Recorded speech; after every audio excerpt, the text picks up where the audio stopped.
Good afternoon, my fellow Wastelanders. Are you a new player trying to level up as quickly as possible? Or are you a seasoned veteran trying to get on for 30, 45 minutes and level up real quick each day? Well, either way, don't worry, I got you covered. I'm Nicky D, and welcome back to the Nicky D channel. Today, we're going to be doing the 10 best ways to farm for XP in Fallout 76.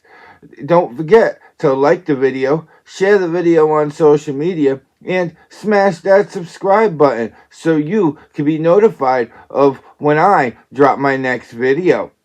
And so, without further ado, let's get to our first way we're going to talk about today is the Line in the Sand event. Now, this event will be one of the events that randomly happen every 20 minutes, and it'll be happening at Fort Defiance. You go in, you hack the terminal, and once you've hacked the terminal, you're able to start the event Line in the Sand, where you fight off Scorched for 3 waves while you protect the generator. And once you've done that, normally a Scorched beast will come in that you have to kill at the end. And this is a great way to farm XP because there are a lot of Scorch that spawn in this event. You have 3 waves of them, so definitely a lot of opportunity for XP. They come from all sides, and normally the more people that are doing the event, the more Scorched that show up. And all you gotta do is tag them one time, and when they die, you get the XP. The second way we're gonna talk about farming for XP is the Uranium Fever event. Now, this event will involve killing a lot of mole miners while you protect 3 different extractors, Alpha A, B, and C, down at the Blackwater Mine. You will have to talk to the robot at the Blackwater Mine to initiate it, and then go down in the mine and start it from in there. And the good thing about this event is normally what I like to do before I even start the event after I talk to the robot, because I do have a good 5 minutes to do the terminal to start the event. I like to go around the Blackwater Mine and kill all of the other mole miners that are in the area as well. That'll get you a lot of good XP, and you hadn't even started the event yet. You'll have about 8 minutes to get through 4 tiers, and these mole miners spawn in from all different areas. There's a couple of mole miner supervisors you have to take down that'll give you good XP. Overall, Uranium Fever is a good event for collecting XP. The third way we're going to talk about getting XP is doing expeditions. Now, expeditions can be triggered if you pause the game. I play on Xbox, so I'd hit X in order to in order to pull up the list.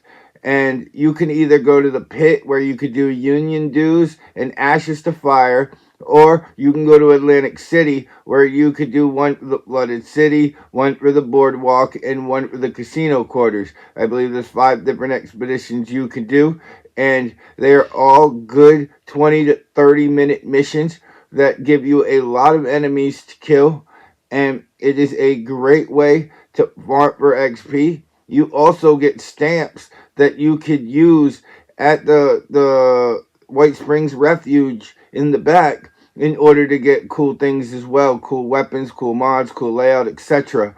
And overall, expeditions is a great way to get XP if you're doing 120 to 30 minute mission. The next way we're going to talk about farming for XP is just doing events. I had mentioned earlier that every 20 minutes, a new public event is available. Whether it's a distinguished guest, or it's spin the wheel, or it's any of the public events, Radiation Rumble we'll get to later on. Like, doing public events on a consistent basis every 20 minutes, every time they pop up, it will help build you XP really fast. Especially if you have some intelligence boosts locked in, like eating some brain bombs or using the mechanical derby game, and just doing events, building XP, and that is one of the best ways in Fallout 76 to level up fast. Doing events. Another big way of farming for XP is dropping a nuclear bomb. Now, you'd have to go to one of the silos and get access to underneath in order to do this. And I believe you have to be a part of the Enclave as well. But dropping a nuclear bomb, getting into one of those silos, there are so many robots to take out, so many assaultrons. There are a range of different robots that you have to take out in order to be able to get to the point where you can launch the nuke. And there is so much XP from doing that. I think the last time I tried to drop a nuke, I leveled up 2 or 3 times during the 45 minutes it took me to get through the silo. And it's a nice long mission to get you through it. About 45 minutes, like I said. So definitely dropping a nuke and figuring out how to is one of the better ways of farming XP. The next way to farm for XP we're going to talk about is West Tech. West Tech is located towards the center of the map, and honestly, it's going to have so many super mutants just on the outside of it. I think there's like 8 or 9 super mutants, and then there's like 4 or 5 in the back. And then once you get inside, there are super mutants everywhere. And a lot of them are super mutant champions a lot of the time. Either whatever level you are or level 100.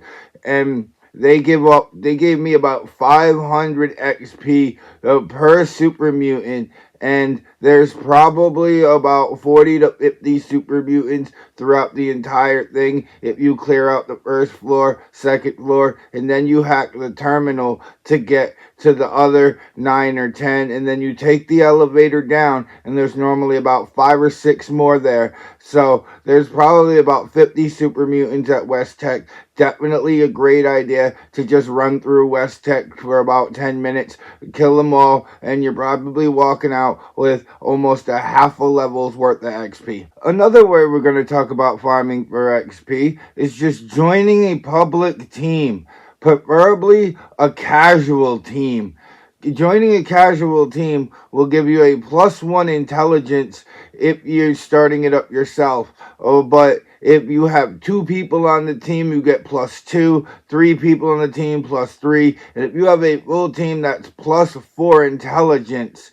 Now, if you, like me, have your intelligence already set to 15, that's going to bring it to 19. If you're throwing in the mechanical derby game and the brain bombs, that'll bring it up to about 24, 25.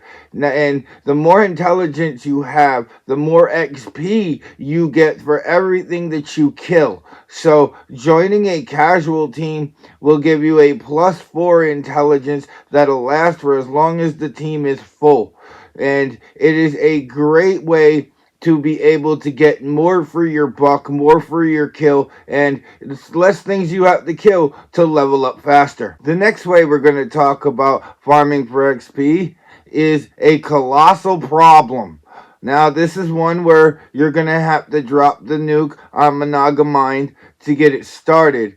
But if you choose to do this event, make sure there's a good fort by people or at least joining this event. Because if not, if you're only doing it by yourself or you're only doing it with 2 or 3 people, if you're a low level, you're not going to be able to do this. I am level 495, and even I can't do that by myself quite yet. I have to make sure there are 4 or 5 people there. There are so many Wendigos that spawn in. You have to take out Earl Williams, which feels like it takes forever to get his health bar depleted. So, like, if you're going to do this, make sure you're running it with a lot of people. But for the Wendigo kills, yes, it's definitely a great event to run for XP because those Wendigo kills are really going to add up to some good XP really fast. Another way we're going to talk about farming for XP is Moonshine Jamboree. Now, that's another one of the public events that will randomly trigger every 20 minutes. It's not something that you can go set up and do. But I'll tell you, Moonshine Jamboree, anytime I want to level up and I'm about halfway there, I'll join Moonshine Jamboree because there's a good chance that I'm going to level up. You got to talk to Moonshiner Ned to start the event and then light the fire. And then once you light the fire, you have to protect the 3 different spots on the board from the gulpers, from the anglers, even crawlers towards the end to come. There are a lot of different enemies, and me personally, I like to get right on top of the tent and go back and forth because this is the type of event where you have to remember, if you tag them one time, you will get the XP. So you just want to tag each of them one time, and when they die, you will get the XP. I prefer to use the fixer in this situation because its fire rate is fast enough where I can go 1, 2, 3, 4, 5 next. And yeah, overall, it is a great event to farm for XP. The final way to farm XP in Fallout 76 that we're going to talk about today is Radiation Rumble. Now, again, Radiation Rumble, like Moonshine Jamboree, is one of those events that can randomly trigger every 20 minutes. But when it does, throw on the hazmat suit, fix the weight, get the fixer, and get rolling. I like to use the fixer, same thing for the Moonshine Jamboree. There are so many different glowing scorch and ghouls that you have to take out. There's Snolly-gasters, there's floaters. There's a lot of different enemies that you have to take out. You have 8 minutes, and you have to protect 4 different people that are down there working. And I think it's at Emmett Disposal location. So yeah, like, this is an event that, like Moonshine Jamboree, if I'm halfway to leveling up and this event pops up, I join it, I participate. There's a good chance that I'm going to level up. So this event, if farmed correctly, can get about a half a level worth of XP, and that's coming from somebody that's at level 495. So if you're a new player, you can level up 3 or 4 times during this event if farmed correctly. And that was 10 best ways to farm for XP in Fallout 76. I hope y'all learned a lot from the video. I'm wondering what y'all think. Let me know in the comment section below of what you think of the new Fallout content. And don't forget to like the video, share the video on social media, and smash that subscribe button so you could be notified of when I drop my next WWE video, when I drop my next Tennessee Volunteers, New England Patriots, Fallout 76. There's a lot of different content that I'm going to be dropping, especially here in the fall schedule coming up. And other than that, I hope all my wonderful Wastelanders have a wonderful time in Appalachia. Bye, y'all.